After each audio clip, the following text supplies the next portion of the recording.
क्या करता है कि रिसीवर ये भेज तो देगा जल्दी, अब रिसीवर के पास भी बफर होता है। पहले ही हम बता चुके हैं कि बफर होता है मतलब टेम्पररी स्टोरेज, जिसमें कि ये पैकेट आके स्टोर होगा और उसके बाद रिसीविंग एंड पे इसकी प्रोसेसिंग होगी इस बफर की, और ये बफर खाली हो जाएगा, फिर नेक्स्ट लॉट में जो पैकेट आए हैं वो फिर इसमें स्टोर होंगे। ठीक है, तो बेसिकली होता ये है, देखो ये अगर मैं रिसीवर साइड बता रही हूँ, ये रिसीवर का साइड है, सपोज 4 है इसमें विंडो का साइज, तो चारों पैकेट आके इसके बफर में स्टोर हो गए। ठीक है, अब रिसीवर अगर स्लो होगा तो क्या है कि ये प्रोसेसिंग स्लो करेगा मतलब यहाँ, अब ये विंडो की साइज 4 ही है तो एक बार में आप 4 ही पैकेट रिसीवर एक्सेप्ट कर सकता है, तो इसको फास्ट होना पड़ेगा कि जब तक नेक्स्ट पैकेट आ रहे हैं, नेक्स्ट में भी 4 पैकेट आएंगे, तो तब तक ये चारों पैकेट प्रोसेस कर ले। ये आइडियल कंडीशन है कि जब तक नेक्स्ट पैकेट आ रहा है तब तक रिसीवर इस बफर को खाली कर दे, सो दैट जो नेक्स्ट चारों पैकेट आए हैं वो यहाँ पे स्टोर हो जाएं। लेकिन सिली विंडो सिंड्रोम में क्या होता है कि इन केस अगर रिसीवर स्लो है तो ये टाइम पे मतलब जितने नेक्स्ट जो विंडो आ रहा है उसके पहले इसको खाली नहीं कर पाता। ठीक है, अब ये खाली अगर नहीं कर पाएगा, इसकी अगर प्रोसेसिंग अगर स्लो है, तो इट दिस विंडो और रिसीवर का जो बफर है will not be able to accommodate all those next window, next जो 4 पैकेट आएंगे उसको प्रोसेस करने का इसके पास जगह नहीं रहेगा। तो अब वो क्या हो जाएगा, ये चीज समझ आई या नहीं बताओ? अगर हमारा रिसीवर स्लो है तो वो इस बफर को खाली नहीं कर पाएगा, तो अब जो नेक्स्ट 4 पैकेट इसके पास आ रहे हैं उसको ये इसमें अकोमोडेट नहीं कर पाएगा। तो अकोमोडेट नहीं अगर कर पाया तो क्या होगा कि कुछ पैकेट इसमें से डिस्कार्ड हो जाएंगे, मतलब ओवरफ्लो हो जाएंगे। तो this is called silly window syndrome. Silly window syndrome उसी केस में अकर होता है जब हमारा रिसीवर स्लो होता है और the buffer at the receiving end is not vacant by the time next lot of packet is arriving at the receiving end.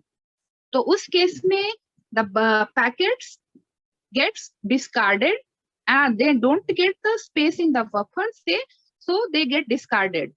So this is called silly window syndrome. समझ आया या नहीं बताइए?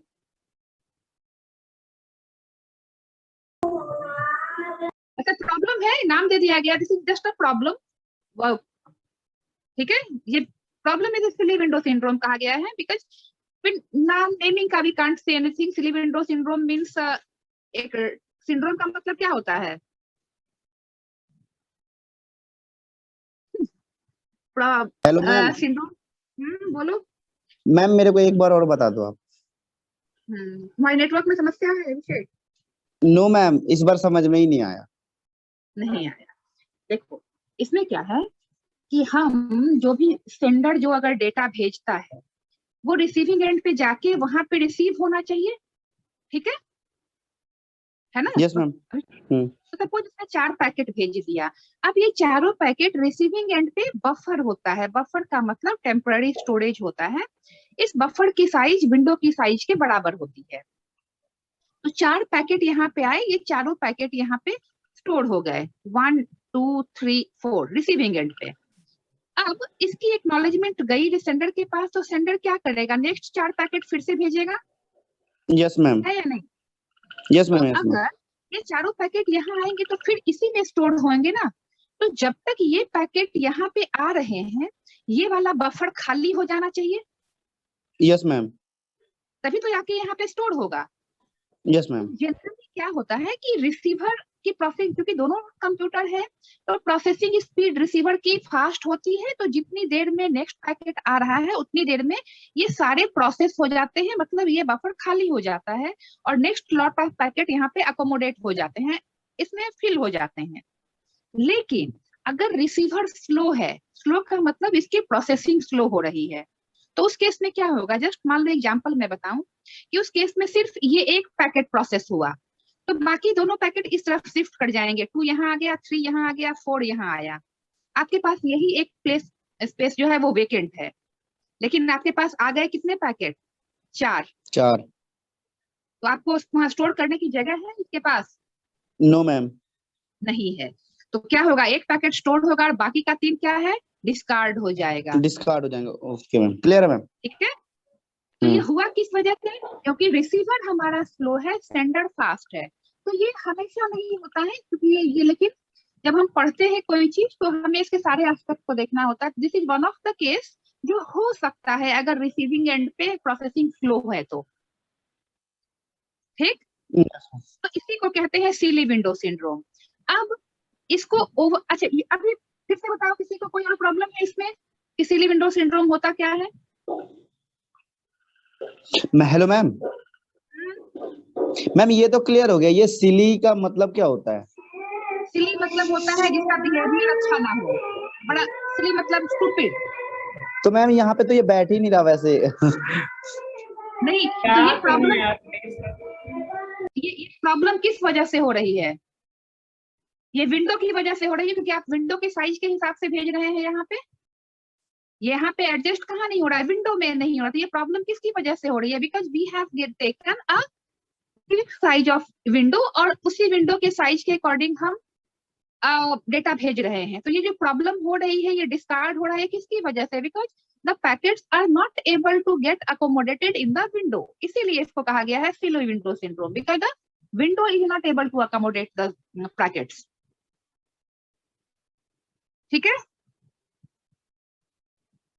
Bhavesh, पद्माक्ष, Ajay, clear है या नहीं है? क्लियर है मैम। यस मैम, क्लियर है। हम बफर को धीरे एक्सेस करने की वजह क्या है? एट टाइम्स हो सकता है कि आपके सॉफ्टवेयर कंपेटेबल ना हो, या फिर ऑपरेटेड सॉफ्टवेयर ना हो। प्रोसेसिंग स्पीड किस पे डिपेंड करती है? बिकॉज वी हैव, देखो, multiple types of software for the same function. Yes ma'am. हाँ, तो the processing speed depends upon, अब जैसे कैसे कहते हो, अब हम लोग जैसे नया विंडो आया या कोई नया सॉफ्टवेयर आता है तो हम अपडेट क्यों करते हैं? Because we want it to be in compatible with the surrounding. Yes ma'am. तो प्रोसेसिंग स्पीड यही है कि आपका सॉफ्टवेयर अपडेटेड नहीं हो सकता है, या रिसीविंग एंड पे एट टाइम्स कोई हार्डवेयर फेलियर हो सकता है, कोई टेक्निकल एरर हो सकता है। तो this is one of the case. हमेशा नहीं होगा, बट ये केस हो सकता है जब रिसीविंग एंड पे प्रोसेसिंग स्लो हो। ठीक है। तो अब इसको दूर कैसे करेंगे? बिकॉज ये तो डिस्कार्ड हो जाएगा पैकेट, पूरी बैंडविड्थ हमारी वेस्ट हो रही है। तो इसको कैसे कहा जाए, मतलब इसको हम रिमूव या ओवरकम कैसे करते हैं? कि इस केस में अगर प्रोसेसिंग स्लो है, मैं 4 विंडो का ही एग्जांपल ले रही हूँ कि सपोज ये एक ही प्रोसेस हुआ है, सिर्फ एक पैकेट हमारा निकला, अब बाकी यहाँ पे जगह जो है वो एक की ही खाली है। तो इस केस में the receiver will send a message to a sender, ठीक है, कि अभी वेट करे। और वेट करे कब तक? जब तक ये चारों खाली ना हो जाए, तब तक ये सेंडर को वेट करने के लिए बोलेगा। It will tell the sender to wait या फिर टू स्टॉप द ट्रांसमिशन। मतलब देखो, हर एक टाइम के फ्रेम के बाद जनरली हमारा जो सेंडर से रिसीवर तक का भेजने का टाइम है, ये अगर नॉर्मल सर्कमस्टांस है तो 4 पैकेट एक फिक्स टाइम लेंगे और एक्नॉलेजमेंट एक टाइम आउट पीरियड के अंदर आ जाएगा। ये एक फिक्स टाइम इंटरवल होता है, और इस टाइम जैसे ही एक्नॉलेजमेंट आया उसके बाद ये नेक्स्ट 4 पैकेट भेजेगा सेंडर। लेकिन अगर यहाँ पे प्रोसेसिंग स्लो हो रही है, प्रोसेसिंग अगर स्लो है, तो इस केस में क्या करेगा? स्लो है मतलब आपके पास विंडो में जगह नहीं है, तो इस केस में रिसीवर सेंडर को मैसेज भेजेगा वेट करने के लिए। Why वेट करने के लिए? Because it doesn't have the space in the window to accommodate next 4 packets. और ये तब तक मैसेज वैलिड रहेगा जब तक ये पूरी बफर खाली ना हो जाए। अब ये स्लो प्रोसेसिंग हो रही है, बट एक फिक्स टाइम के बाद चारों जब प्रोसेस हो जाएंगे, चारों ही विंडो ये खाली हो गए, तब ये फिर से सेंडर को एक मैसेज भेजेगा for the transmission of next packets. मतलब यहाँ पे जब तक इसकी पैकेट विंडो पूरी की पूरी खाली नहीं हो जाती है, तो ये नॉर्मल प्रोसेसिंग को रोकने के लिए सेंडिंग एंड पे सिग्नल भेजेगा कि to hold the next transmission. अब इसके पास जैसे ही विंडो पूरी खाली हो गई, it will send another signal to resume the transmission of the packets. दो क्वेश्चन है। ये हाँ मैम, जब वो सेंडर को मतलब वेट करने के लिए कह रहा है, तो मैम एक तरीके से वो मल्टीटास्किंग कर रहा है, वो एक वक्त पे एक्सेस भी कर रहा है जो भी बफर में है। हाँ, तो ये काम किसका है? ये ट्रांसपोर्ट लेयर का काम है कि अगर यहाँ पे प्रोसेसिंग स्लो हो रही है तो this transport layer will take care of everything. Okay. क्योंकि हमने ट्रांसपोर्ट लेयर की में एक प्रॉपर्टी क्या कहा था? Loss control. रिलायबल डिलीवरी में हमने क्या कहा था? Loss control. पढ़ा था हमने प्रॉपर्टी। हाँ यस मैम। तो लॉस कंट्रोल क्या है कि अगर आपकी पैकेट यहाँ पे पहुंच गई और रिसीव नहीं हुई है तो ये लॉस हो गया ना पैकेट। हाँ यस मैम। लॉस कंट्रोल का काम ट्रांसपोर्ट लेयर का है। तो इसके लिए ये इसको ओवरकम करेगा कि अगर पूरी विंडो खाली नहीं हुई है तो it will send a message to the sending end to hold the retransmission, and whenever the buffer is free, entire buffer is free, then it will again send a transmission to resume the transmission of data. Okay ma'am. समझ में आया? हाँ yes ma'am. बाकी लोग बताइए, किसी को कोई क्लियर है मैम? क्लियर नो है। मैम। तो सिली विंडो सिंड्रोम अलग से क्वेश्चन आता है कि what do you understand? Give me a second, एक मिनट।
या तो किसी और का कोई डाउट है इसमें सिली विंडो सिंड्रोम में?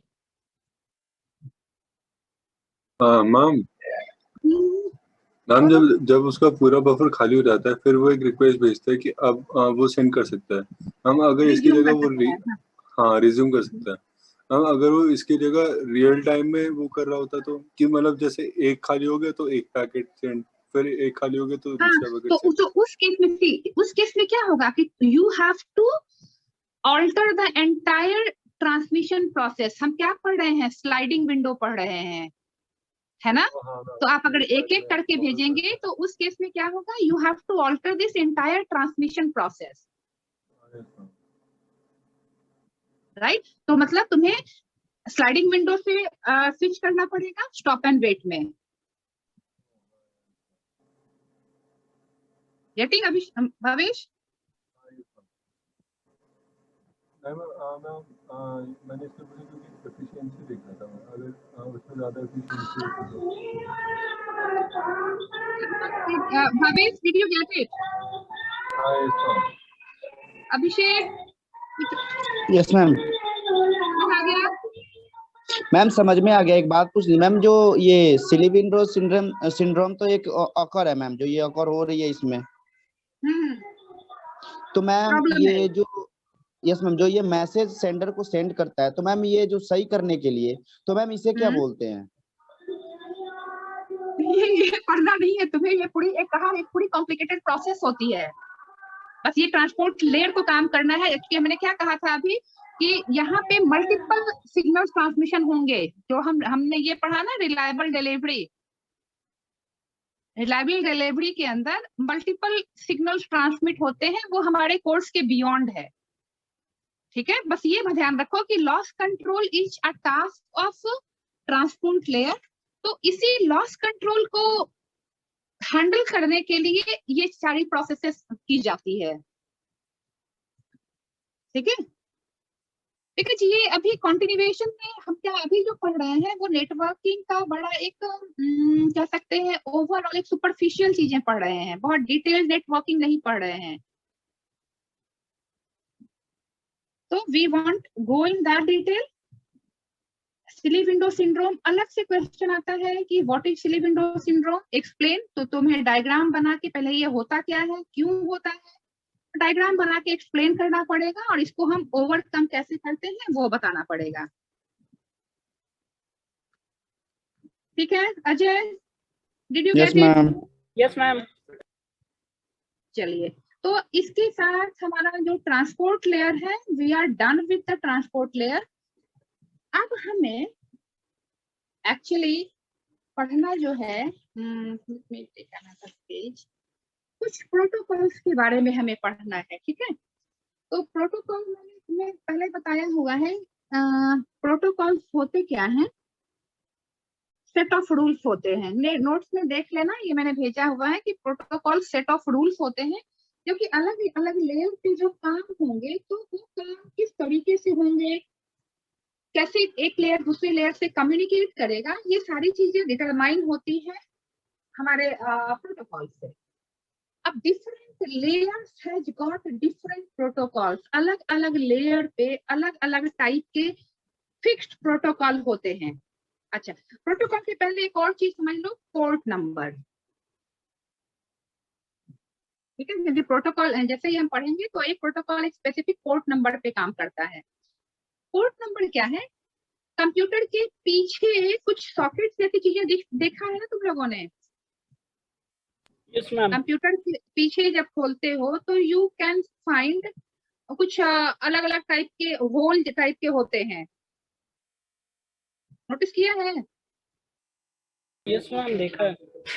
हाँ, तो मान लो कि ये पोर्ट क्या है, ये पोर्ट होते हैं terminal points, terminal points of connection. मतलब कनेक्शन जहां पे टर्मिनेट होगा उसको हम कहते हैं पोर्ट।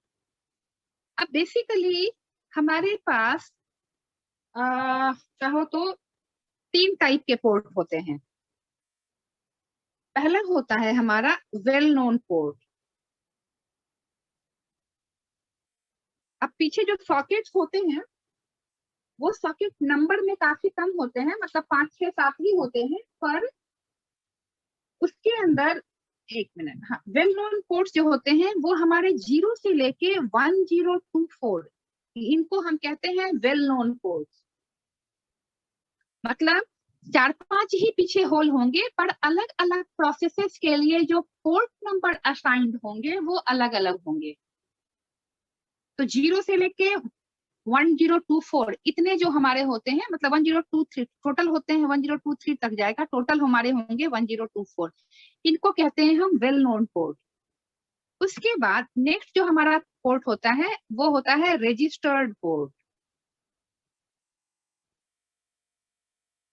ये हमारे 1024 से लेके 49159 इस रेंज में जितने पोर्ट होंगे इनको कहते हैं हम रजिस्टर्ड पोर्ट।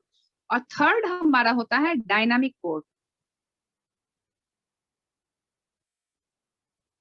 ये हमारे जाते हैं 49159 नहीं 152 सॉरी नहीं 152 से लेके 65535, ये हमारे डायनामिक पोर्ट होते हैं। इसके अलावे एक और पोर्ट होता है, उसे हम कहते हैं इफीमेरल पोर्ट। इफीमेरल पोर्ट,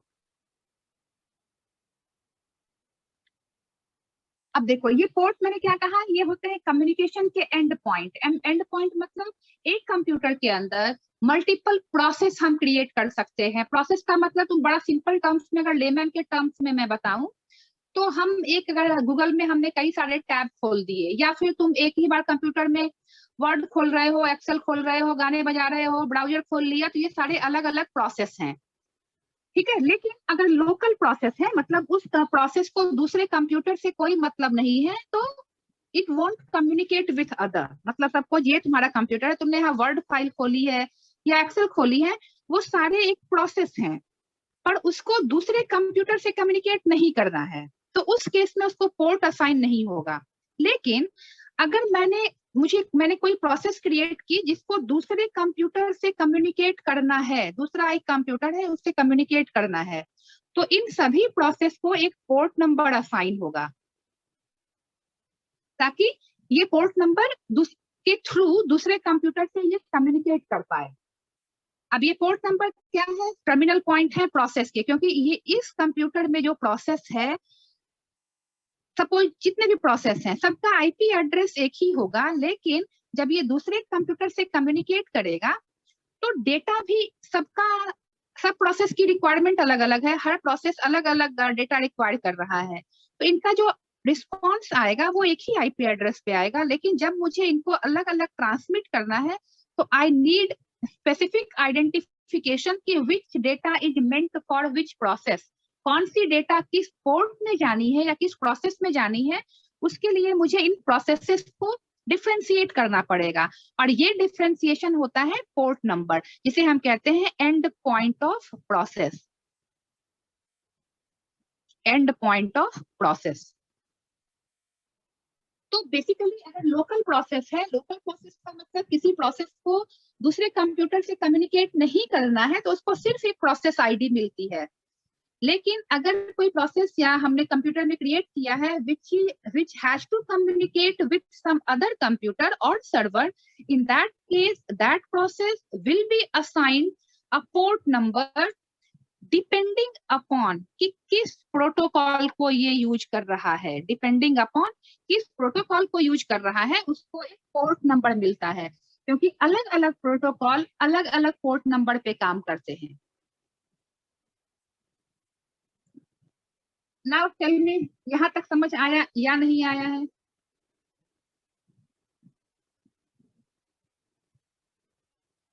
बोलो।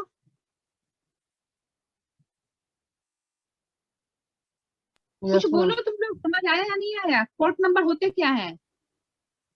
ठीक है मैम, समझ आया। अब port number are associated with the protocol. हम प्रोटोकॉल जैसा यूज करेंगे उसके अकॉर्डिंग अलग अलग प्रोटोकॉल हमें पोर्ट नंबर मिल सकता है। अब आ जाते हैं प्रोटोकॉल्स पे, तो अलग अलग लेयर पे डिफरेंट टाइप ऑफ हमारे प्रोटोकॉल यूज होते हैं। Starting from the application layer, अगर एप्लीकेशन लेयर से मैं स्टार्ट करती हूँ, तो एप्लीकेशन लेयर पे जो हमारे प्रोटोकॉल यूज होते हैं, तुम लोगों ने एफटीपी नाम सुना है? एफटीपी सुना है या नहीं? जो एप्लीकेशन लेयर, यस मैम, इसे कहते हैं फाइल ट्रांसफर प्रोटोकॉल। अब ध्यान देना कि कभी भी तुम कोई फाइल डाउनलोड करते हो किसी दूसरे कंप्यूटर से, अब वो फाइल तुम्हारा सॉन्ग हो सकता है, मूवी हो सकती है, ऑडियो वीडियो कोई भी फाइल हो सकता है, तो वो एफटीपी के थ्रू होता है, फाइल ट्रांसफर प्रोटोकॉल के थ्रू होता है। हमेशा ध्यान रखना, when you are transferring a file from one computer to another, तो यू आर यूजिंग एफटीपी, और एफटीपी काम करता है एप्लीकेशन लेयर पे, और ठीक है, और एफटीपी जो यूज करता है वो पोर्ट नंबर 20 और 21 यूज करता है। तो जब भी हम फाइल ट्रांसफर कर रहे हैं, हम कनेक्टिविटी कर रहे हैं और फाइल ट्रांसफर कर रहे हैं दो कंप्यूटर के बीच में, तो एफटीपी यूज होगा, और हमारा पोर्ट, दूसरा प्रोटोकॉल जो इस लेयर पे यूज होता है वो होता है टेलनेट। मैम मीटिंग ओवर होने वाली है। यूज होता है रिमोट लॉगिन के लिए। अब टेलनेट का यूज मैं बता देती हूँ। तुम लोग सपोज ये कई बार हम लोग क्या करते हैं, तुम इग्नू का या फिर अपना जीमेल अकाउंट घर बैठे बैठे लॉगिन करते हो? Yes ma'am. तो Gmail ma'am. Account is not in your computer, तुम्हारे कंप्यूटर में नहीं होता है, वो दूसरे उसके जीमेल के सर्वर पे आप लॉगिन कर रहे हैं। तो तुम रिमोटली एक दूसरे कंप्यूटर पे लॉगिन कर रहे हो। तो जहां भी हम रिमोट लॉगिन करते हैं, या फिर जो लोग ऑफिस में काम करते हैं और ऑफिस के लैन को घर में बैठ के एक्सेस करते हैं, आजकल जो वर्क फ्रॉम होम है, तो हम क्या करते हैं, लोग क्या कर रहे हैं कि अपने ऑफिस के लैन को अपने घर में बैठ के एक्सेस करते हैं। यस मैम, करते हैं होता ना? है, मैंने देखा है। तो उस केस में टेलनेट यूज होता है, ये भी प्रोटोकॉल है, ठीक है। रिमोट लॉगिन के लिए ये यूज होता है, ये यूज करता है पोर्ट नंबर 16, टेलनेट होगा पोर्ट नंबर 23 पे, रिमोट लॉगिन के लिए यूज होता है। उसके बाद हम एप्लीकेशन लेयर पे यूज करते हैं SMTP। मेल जब भी करते हो, ये है simple mail transfer protocol, simple mail transfer protocol. आप जब भी मेल कर रहे हैं, मतलब कहीं से भी मेल कर रहे हो तुम, किसी भी, चाहे किसी से, जीमेल से, हॉटमेल से, रेडिस मेल, किसी से भी मेल अगर कर रहे हो तो तुम SMTP यूज कर रहे हो। ये भी एप्लीकेशन लेयर का प्रोटोकॉल है। SMTP यूज करता है पोर्ट नंबर 25, फिक्स्ड है ये सब। बहुत सारे पोर्ट हैं, प्रोटोकॉल है। फिर हम यूज करते हैं DNS, डोमेन नेम सिस्टम। ये भी नेटवर्क लेयर का, सॉरी, एप्लीकेशन लेयर का प्रोटोकॉल है, डोमेन नेम सिस्टम। देन हमारे पास है अब HTTP, सबने सुना होगा नाम, hyper text transfer protocol. Yes ma'am. Port number 80 use करता है, ये भी एप्लीकेशन लेयर का प्रोटोकॉल है। उसके बाद NFS सुना है, नो मैम। Network filing. देखो, एक ही क्या है कि कोई भी हम कोई चीज डाउनलोड करना और ऑनलाइन देखना, दोनों में डिफरेंस है। सपोज तुम एक मूवी डाउनलोड करके देख रहे हो या ऑनलाइन देख रहे हो, दोनों में डिफरेंस है कि नहीं। डाउनलोड करके देखते हो तो वो फाइल तुम्हारे कंप्यूटर में आ जाती है और तुम आप उसको देख रहे हो। लेकिन ऑनलाइन देख रहे हो मतलब क्या, कि तुम वो किस सर्वर से जाके देख रहे हैं मैम। उसी के सर्वर से देख रहे हो। तो जब तुम डाउनलोड कर रहे हो तो FTP यूज कर रहे हो, और जब तुम ऑनलाइन देख रहे हो तो NFS यूज कर रहे हो, नेटवर्क फाइलिंग सिस्टम। आप नेटवर्क पे जाके एक फाइल एक्सेस कर रहे हैं। समझ में और आ रहा मैम है? ये FTP हो गया कि किसी नेटवर्क पे जाके उस फाइल को डाउनलोड करके अपने मतलब कंप्यूटर में हाँ, लाके फिर अपने देख रहे कंप्यूटर में ले आना, फाइल का एक्सचेंज करना। यहाँ फाइल एक्सचेंज हैं। नहीं ओके कर रहे हैं, आप रिमोटली सर्वर पे जो फाइल है या दूसरे कंप्यूटर पे जो फाइल है उसको शेयर कर रहे हैं। जैसे हम लोग टीम व्यूअर यूज करते हैं, तो उस सब में क्या है, नेटवर्क फाइलिंग सिस्टम करते हैं, हम नेटवर्क के थ्रू दूसरे कंप्यूटर के फाइल को एक्सेस कर रहे हैं। तो ऐसे ही मैं कुछ एग्जांपल बता रही हूँ। मल्टीपल बहुत सारे प्रोटोकॉल हैं जो अलग अलग लेयर पे यूज होते हैं। अब ये मैंने तुम्हें इसलिए भी बताया